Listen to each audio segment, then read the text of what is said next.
So, a message for all of you young people as we are. We are all, we have been taught that children basically are only costly, that we shouldn't have kids because the world is getting overcrowded and we're not going to have food and the landfills are bursting. Okay, I understand that. But Yahuwah said the first commandment of the scriptures, be fruitful and multiply. That is first given to the animals in Genesis 1:26, and then it is repeated again to Adam and Chava. One of our goals is to keep populating this earth. Because for a person to be saved and enter the kingdom of Yahuwah, this person needs to be alive first. Well, well, well. Shalom, y'all. Episode 20. Finally, We have made it. It's we, official. we made it. We are professionals now. We. Where's my plaque? Where's my diamond play button? Like, you know what I mean? Like, this is, you know, Where my Bugatti at? like I can't even walk outside anymore, dude. I can't even go to Chick-fil-A. I can't go to the grocery store, nothing without getting swamped. Yeah, everybody recognizing us. It's crazy. Like, yo, aren't you that love apple guy? Aren't you that dude obsessed with the love apples? Yeah. Like, I prefer to be known as a love apple connoisseur. You know what I mean? But It adds an umph to it. to each their own. Let me take a sip of this water.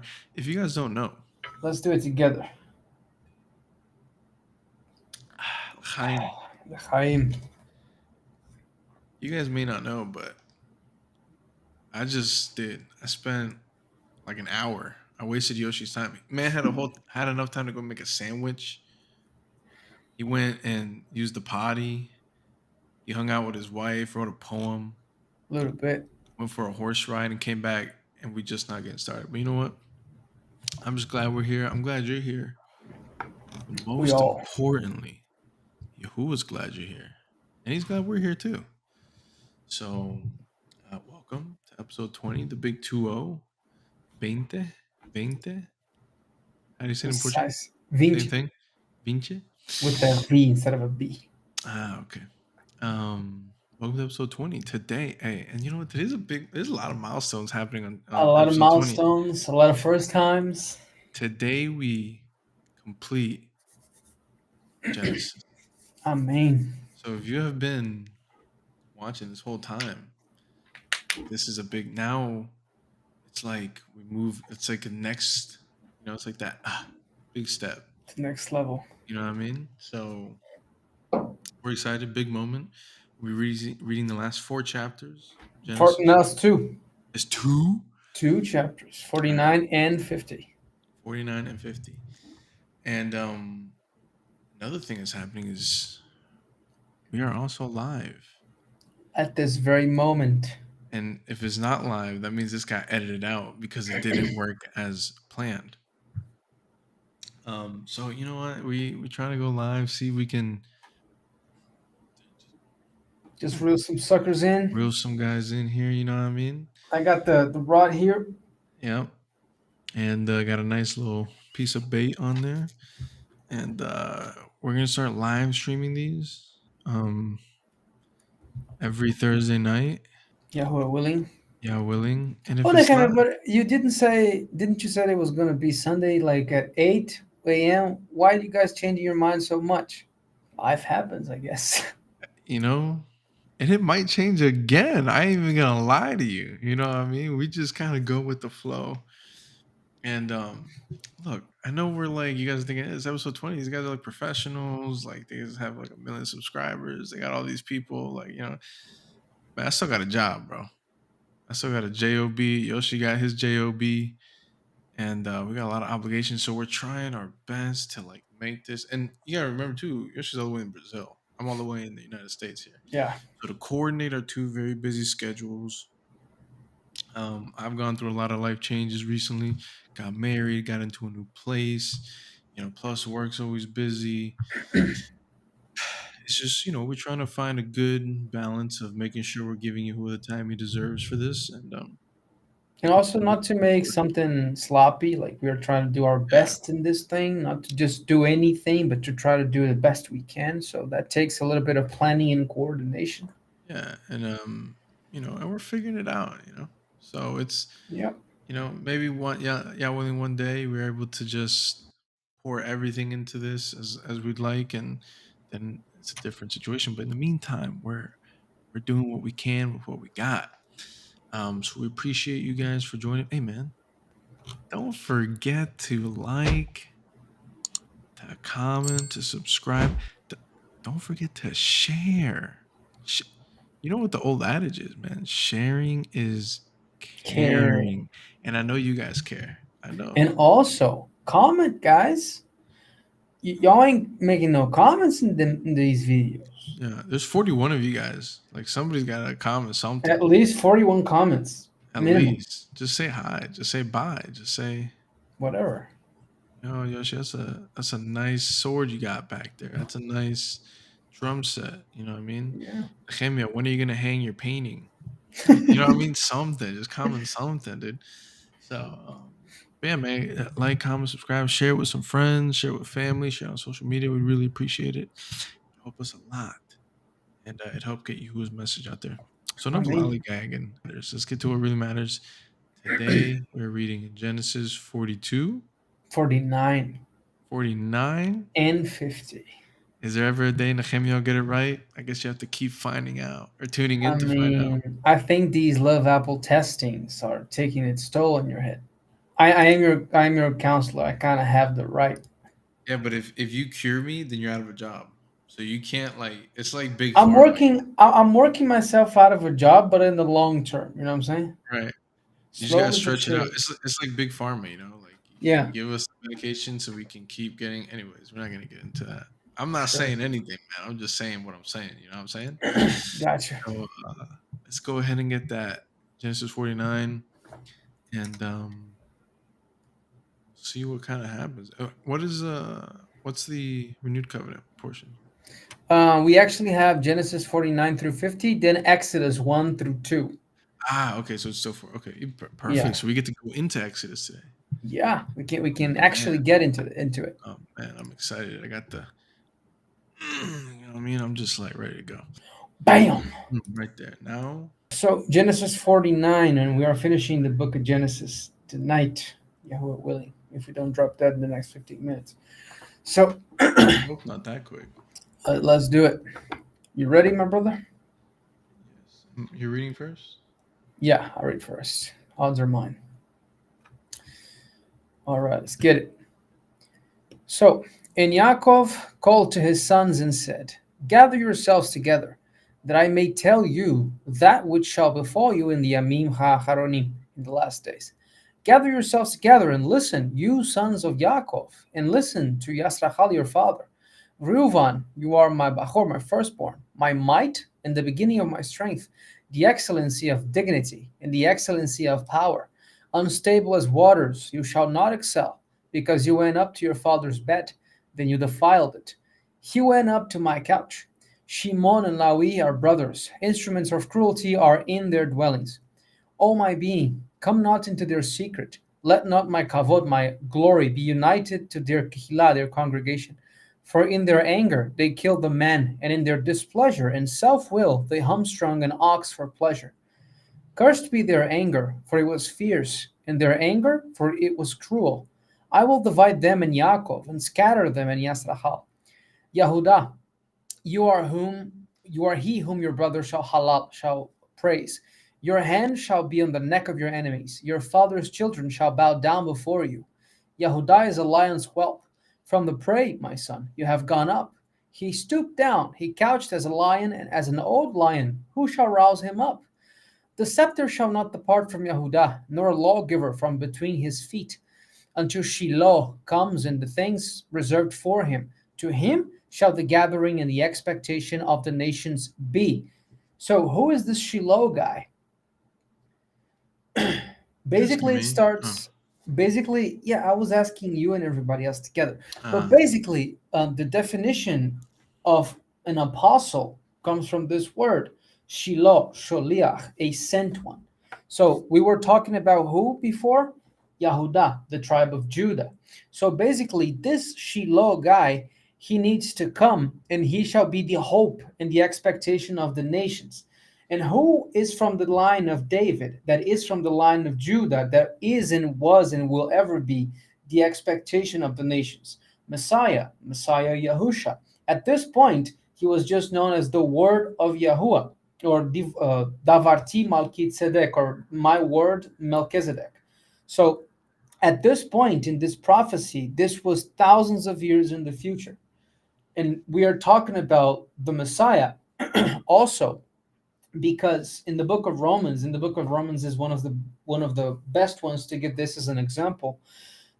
It is written that we are adopted children of Yahuwah, and we are adopted by this Shiloh's actions adoption. We are not brought forth children of Yahuwah because we are from the dust. He is not from the dust. He made us from the dust.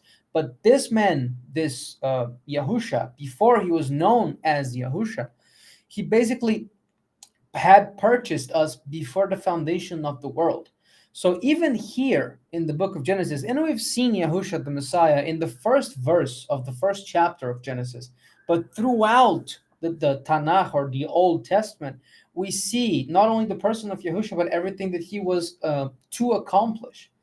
And this verse resonates a lot with me, at least, because look at the verbiage. To him shall the gathering and the expectation of the nations be.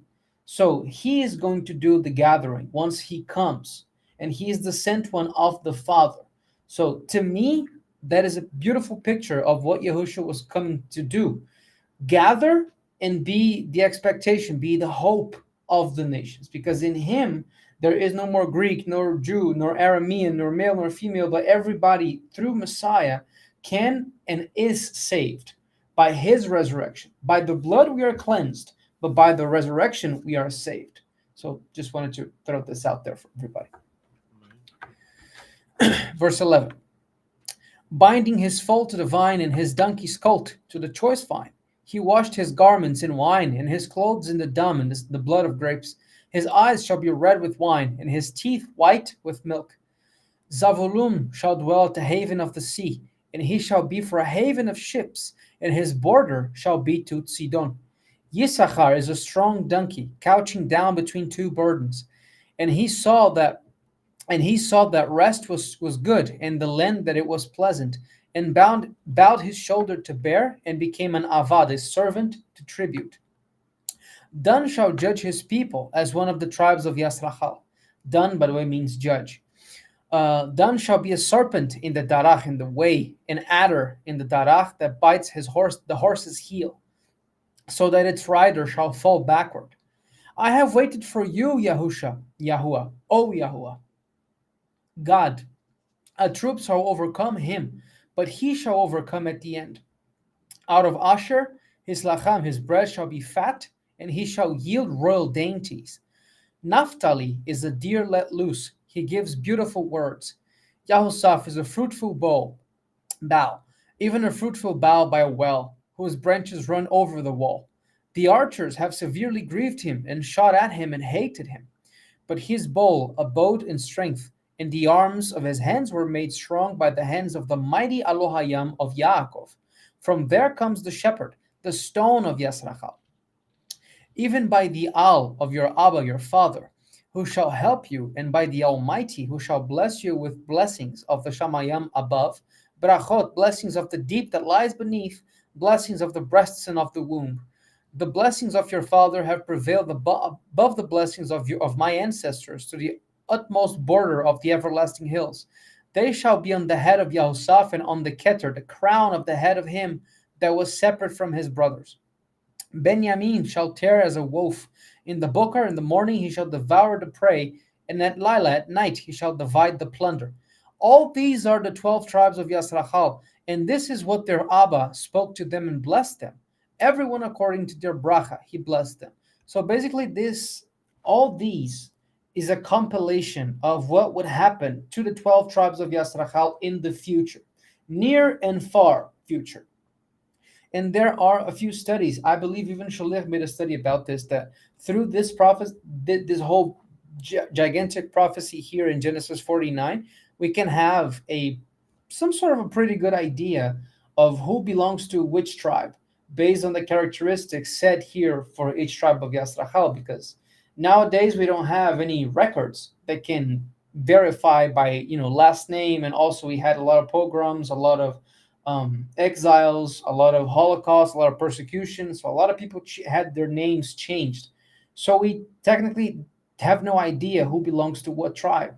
And my personal opinion is that Yahuwah did this on purpose, so we could flee finally from these lineage theologies that salvation is blood related, and if you're not of that specific tribe you cannot be saved, or if you don't have that specific skin color. So I believe Yahuwah did this on purpose to basically say you have only one door back to me, and this door is Yahusha, regardless of where you were born, regardless of what tribe you belong to, regardless of what skin color you have, regardless of if you are blue blooded or not.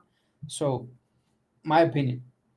Only blood that matters is Messiah's blood. Yeah, his is the only blood that kind of covers for sin perpetually. What chapters? 20 29. We are Genesis 49 through 50.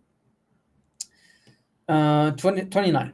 And he charged them and said to them, I am to be gathered to my people. I'm going to die now. Bury me with my forefathers in the cave that is in the field of Aphrom the Hittite, in the cave that is in the field of Machpelah, which is before Mamre, in the land of Canaan, that Abraham bought along with the field of Aphrom the Hittite for a possession, for a burial place.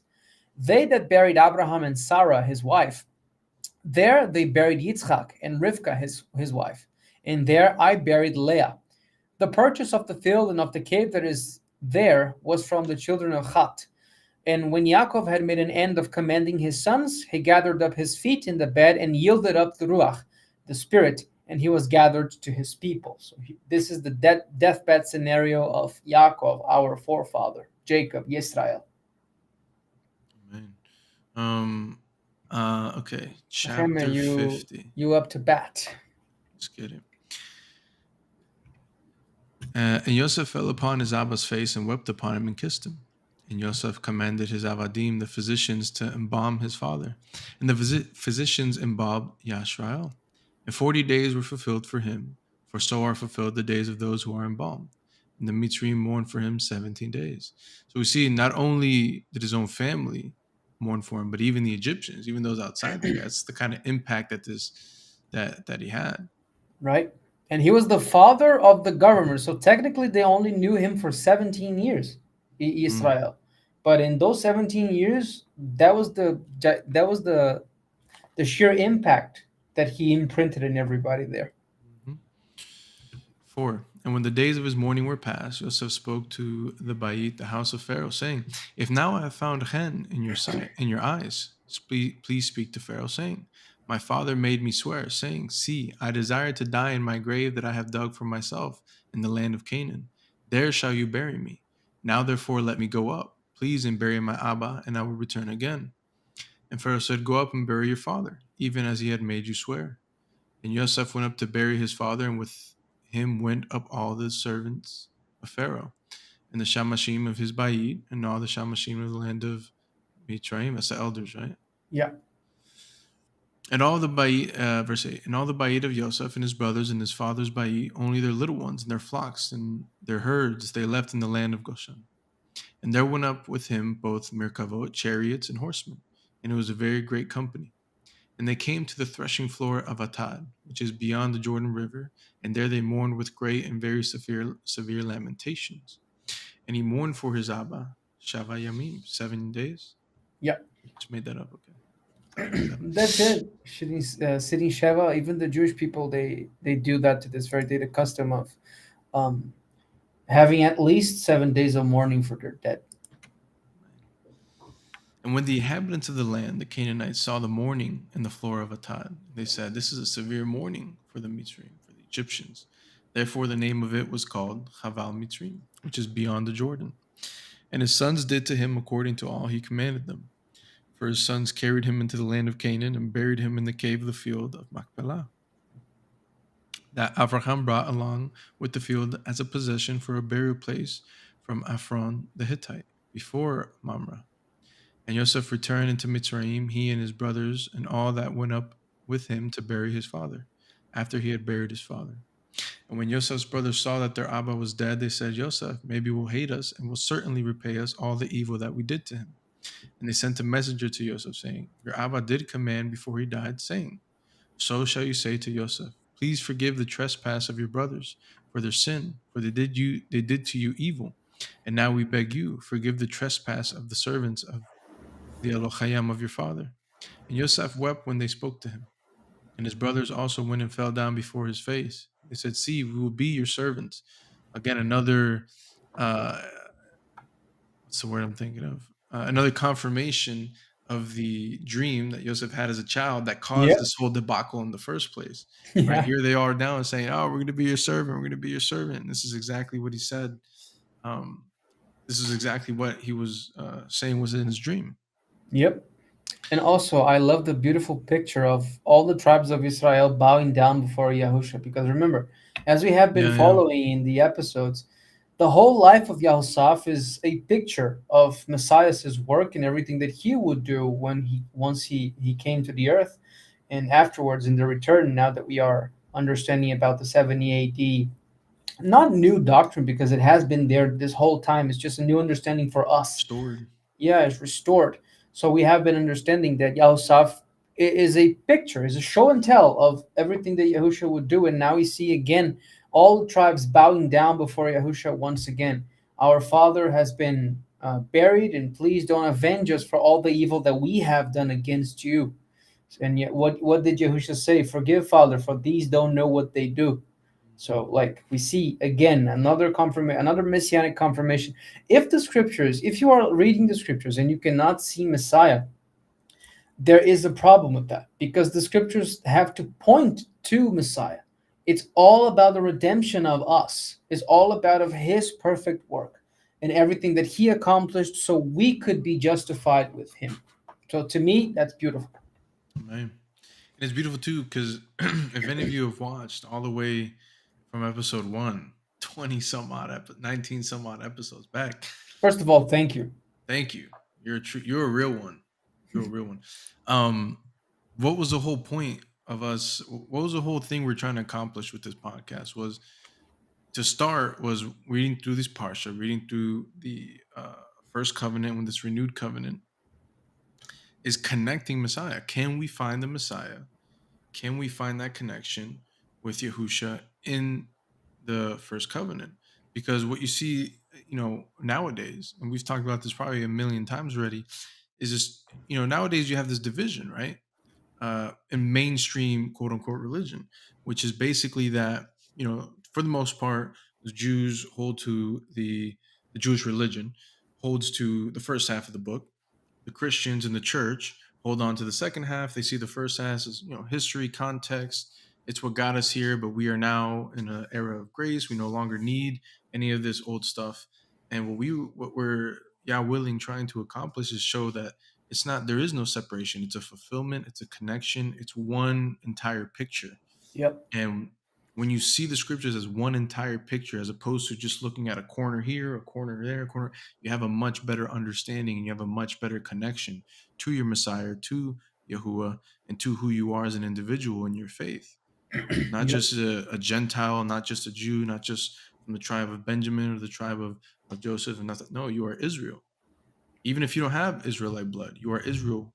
As it kind of connects to what we were saying earlier, through the blood of Messiah, because your blood Yep. doesn't matter. It's Messiah's blood that matters. And even if you have no Israelite DNA, through the blood, through his sacrifice and his adoption, you are Israel. And you have such a rich culture and a heritage that to connect with. And that'll just bring life and just rejuvenate and just it's indescribable when you understand that this is something that you're a part of, that it's not just these people in a book that existed 6,000 years ago. Like, no, you're a part of this. You are a continuation of all these people's work, of all their sacrifice. You are a continuation of this. You know You what I'm are saying? their Like, fruit, basically. you are their fruit. They all work. They sowed seed in these fields that you are harvesting. And That is the responsibility we have, is to continue in that work, to Yeah. bring more people, to wake more people up and say, no, this is who you are. This is what you have. Look at this inheritance that has been left to you. Amen. So, Baruch Hashem Yahuwah. amen. Baruch Hashem. Where were we? 19. 19. And Yosef said to them, fear not, for am I in the place of Elohim?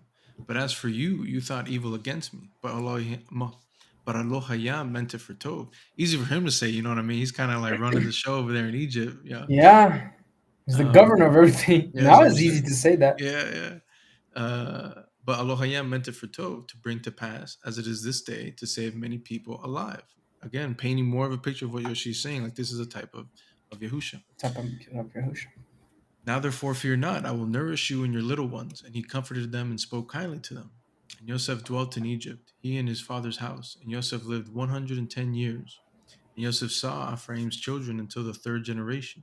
The children also of Machir, the son of Manasseh, were brought up upon Yosef's knees. And Yosef said to his brothers, I will soon die, and Elohim will surely visit you and bring you out of this land to the land which he swore to Abraham, to Yitzhak, and to Yaakov.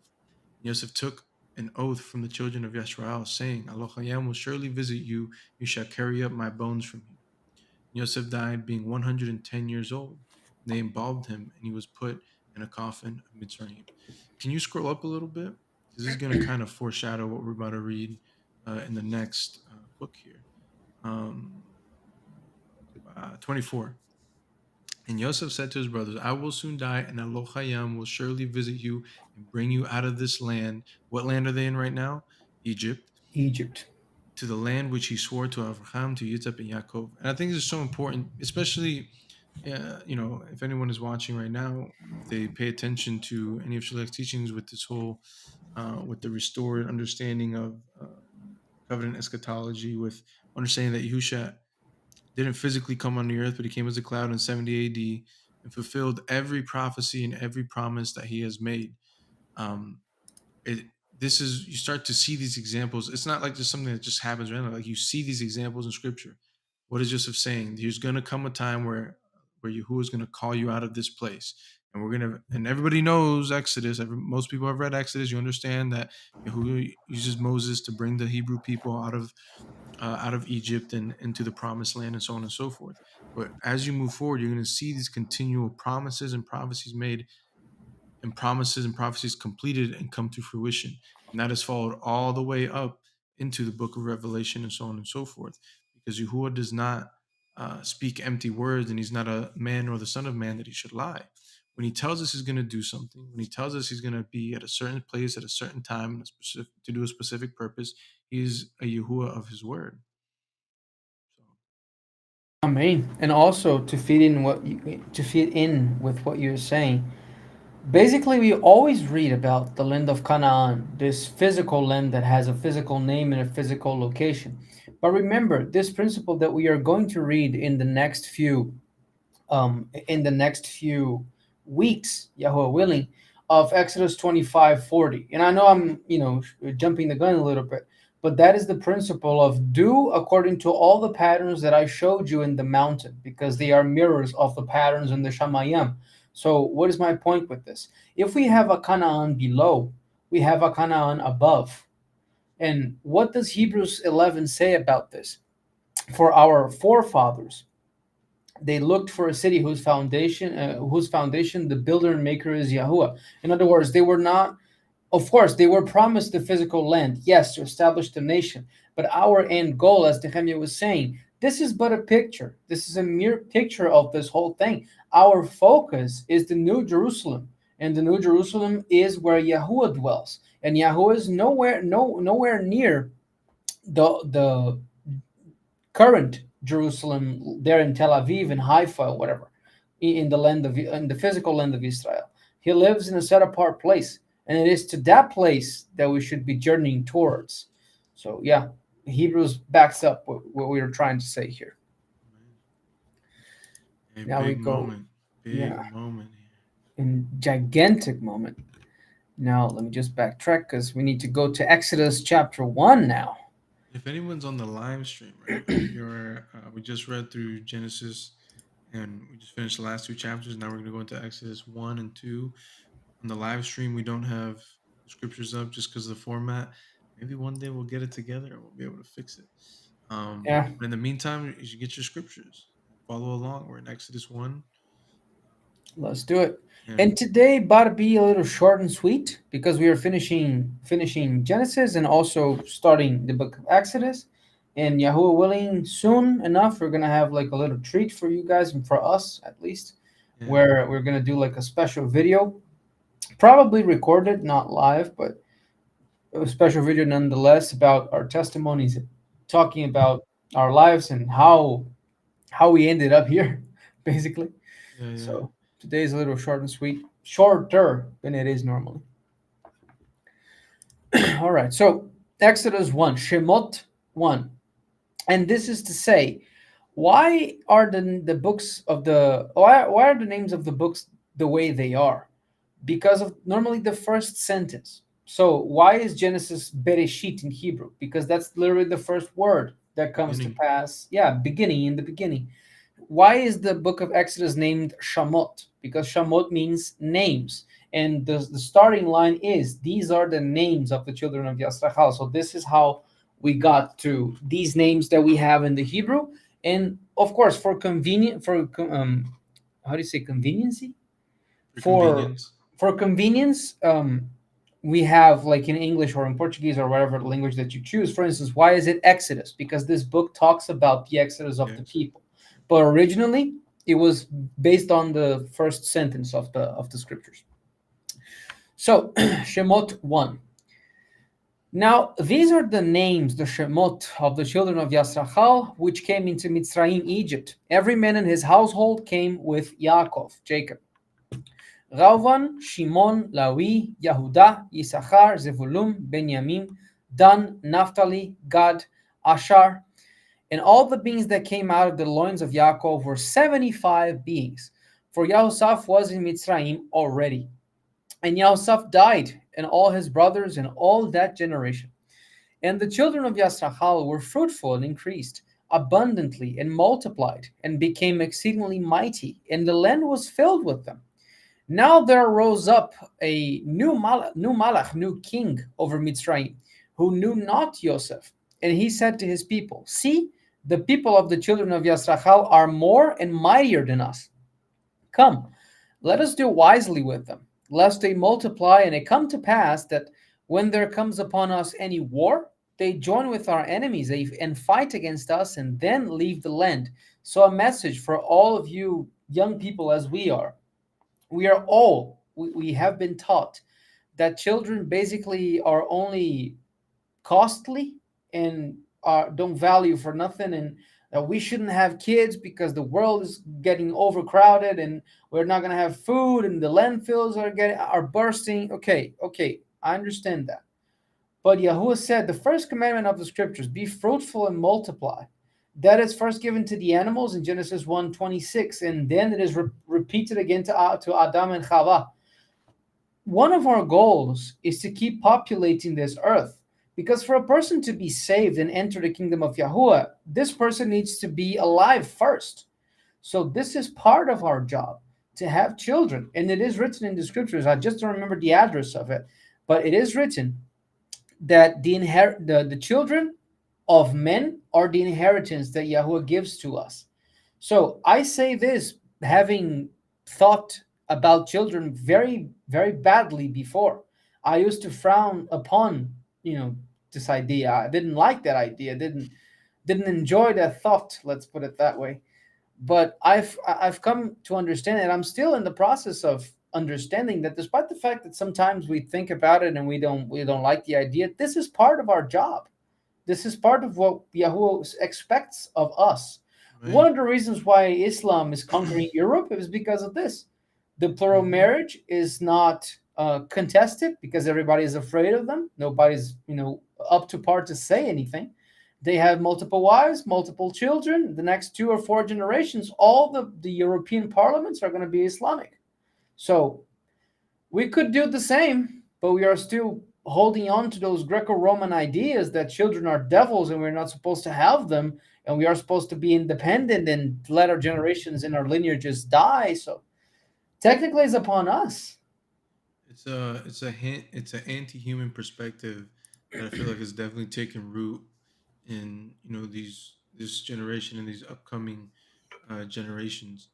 When you're ready to make those babies, Yoshi, let me know. I'll get you some love apples free of cost.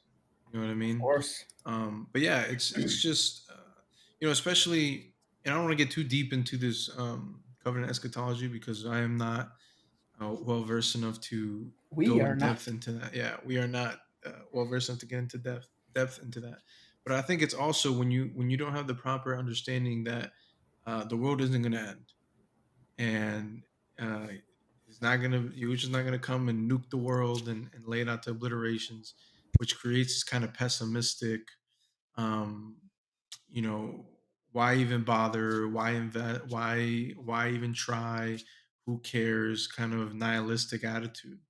And you understand that this earth is going to continue on. This is earth is Yahuwah's field. We are his crop, and this is where he comes to harvest, to plant it, to harvest. Yep. And why would he destroy his garden? Why would he destroy his vineyard? Makes no He sense. uses this to raise up his crop so he can harvest it in due season. And when you have that understanding, it gives you more of that hope to like, no, let me create uh, let me be fruitful, multiply, bring more children that can I can raise up in stewardship for Yahuwah to bring more light into this world, and not just kind of leave it as forsaken and it's gonna be blown up and the Earth is gonna crash into Mars and it's just GG. You know what I mean? Like no, like Yeah. there we need to do the work here. There is the harvest is plenty, but the workers are few. Like we need more workers. And this anti-human view, which whether it's through AI and this whole transhumanist perspective, not to get into this whole, like Cyberpunk conspiracy, perspective. cyberpunk vibe or anything like that, but it's very evident. Like you see it all the time. I mean, I'm only 28, but I have so many friends. Or you see it all the time on Twitter, on X, on social media, on Reddit. Everybody talking. I can't. I'm not having kids. I can't afford kids. I can't do this. I can't do that. And it's all fear based. And we know that Yep. that fear isn't from Yahuwah because Yahuwah hasn't given us a spirit, the spirit of fear, right? Yep. So we know that's of the enemy, and that's sometimes like you don't have to end a population through war, through famine, through disease. You see what's happening, like Japan, right? Yeah. Like their population is collapsing, A and lot of old people, not a lot of new people. yeah, yeah, and so anyways, be fruitful, multiply, man. Have some Yeah. babies. You know what I And mean? If Yahuwah also blesses you, have them. and also the market. Why do you think the housing is so expensive? Nobody can buy houses, nobody can have children if because they don't have a roof to put over these children's head. Yeah. And then that's the slippery slope. So verse 10 again. Come, let us deal wisely with them, lest they multiply, and it comes to pass that when there come upon us any war, they join with our enemies and fight against us and then leave the land. Therefore they did set over them taskmasters to afflict them with their burdens. And they built for Pharaoh the treasure cities of Pitom and Ramses. But the more they afflicted them, the more they multiplied and grew. And they were grieved because of the children of Yasrachal. And the Mitzrim, the Egyptians, made the children of Yasrachal to serve with harshness. And they made their lives bitter with hard bondage, with mortar and with brick and with all manner of service in the field. All their service, which they made them serve with, was with harshness. And the Malach, the king of Mitzrayim, spoke to the Avri midwives, the Hebrew midwives, of which the name of one was Shifra and the name of the other Pua.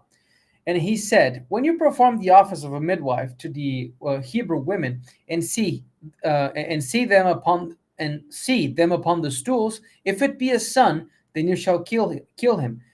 But if it be a daughter, then shall she live. But the midwives feared Elohayim and did not obey what the Malach of Mitzrayim commanded them, but saved the male children alive. And the king of Mitzrayim called the midwives and said to them, why have you done this thing and have saved the male children alive?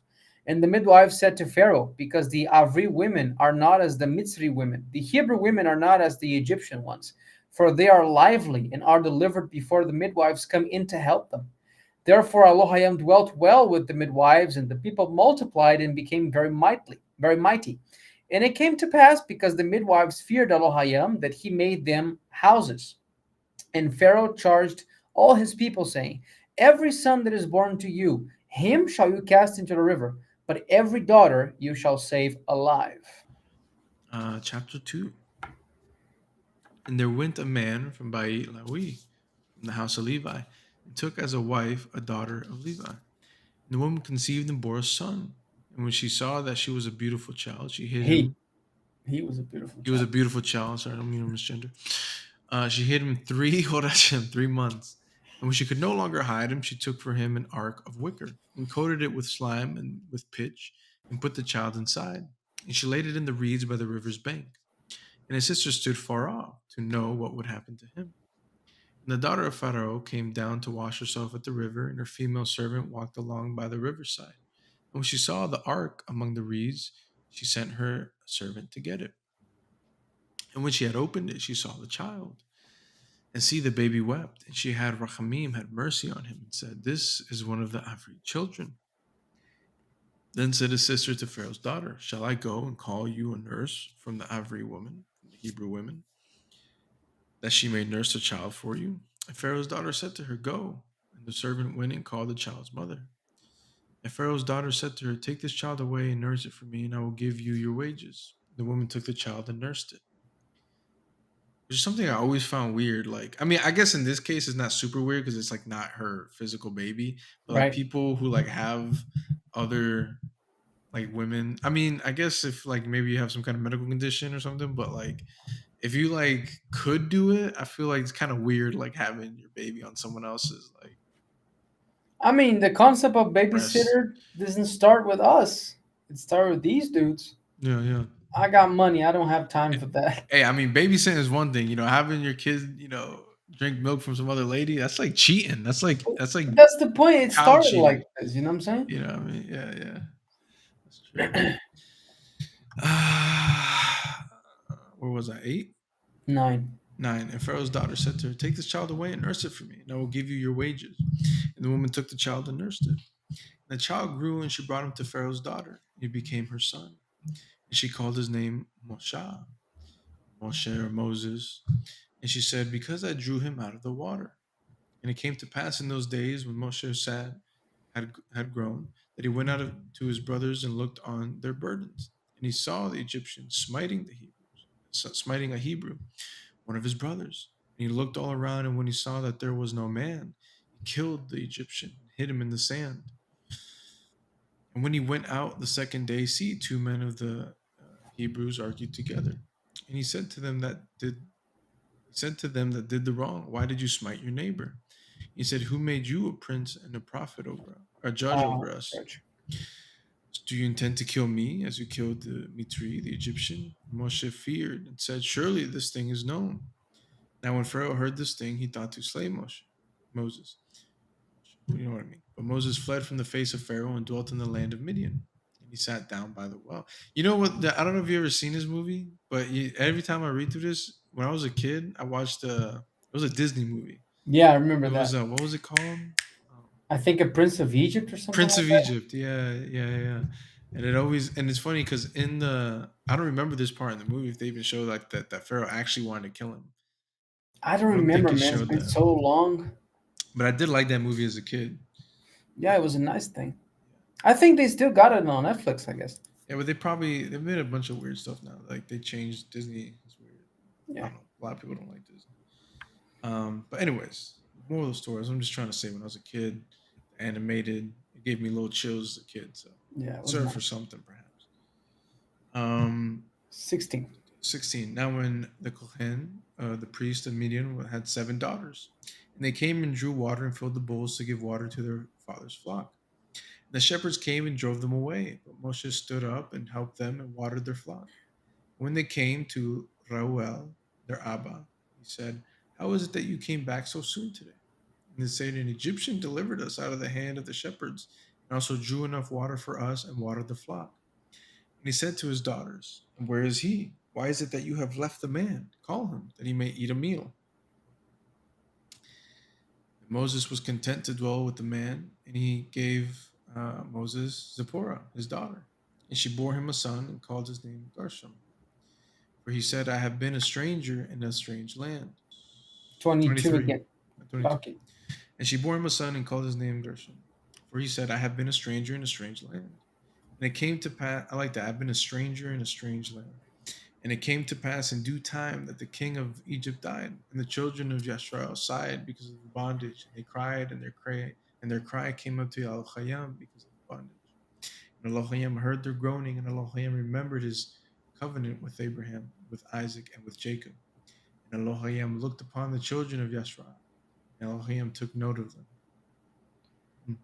And Reminds me of when uh what's her name? The first Ishmael, his mother, what was her name? Hagar.